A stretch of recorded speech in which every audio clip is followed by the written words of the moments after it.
Une grosse tempête de sable s'est abattue sur la ville de Phoenix, dans l'Arizona, aux États-Unis. Elle a provoqué 60 000 coupures d'électricité et de nombreux dégâts matériels. Ce phénomène peut représenter un danger, notamment sur la route. Un automobiliste qui se retrouve dans ce nuage au volant de sa voiture ne voit en effet pas à 1 mètre. Des centaines de manifestants réclamant la fin de la guerre à Gaza et le retour des otages se sont mobilisés mardi en Israël avant une réunion du cabinet de sécurité prévue en soirée qui pourrait discuter d'une reprise des négociations en vue d'un cessez-le-feu dans le territoire palestinien. Le Qatar a de son côté indiqué toujours attendre la réponse israélienne à une récente proposition des médiateurs pour une trêve assortie de la libération des otages, tout en s'affirmant peu confiant que s'il y avait un engagement, celui-ci serait positif.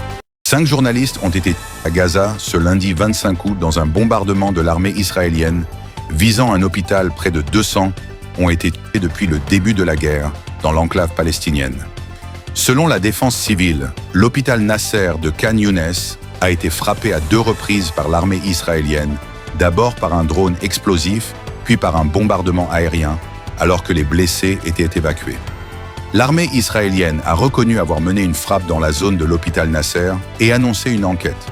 Regrettant tout dommage causé à des personnes non impliquées, elle a affirmé qu'elle ne ciblait pas les journalistes en tant que tels.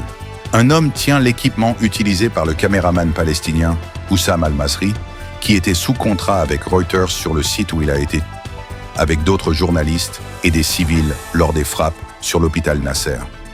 Les images tournées du sol, on distingue une dizaine d'hommes qui interviennent dans une cage d'escalier détruite quelques minutes plus tôt par une frappe israélienne.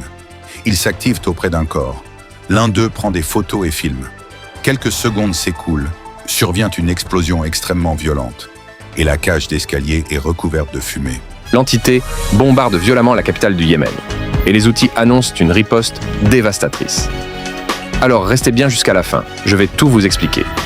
L'armée israélienne a mené une série de frappes aériennes massives contre Sanaa, qui est bien évidemment la capitale du Yémen, dans une opération baptisée Oasis de justice.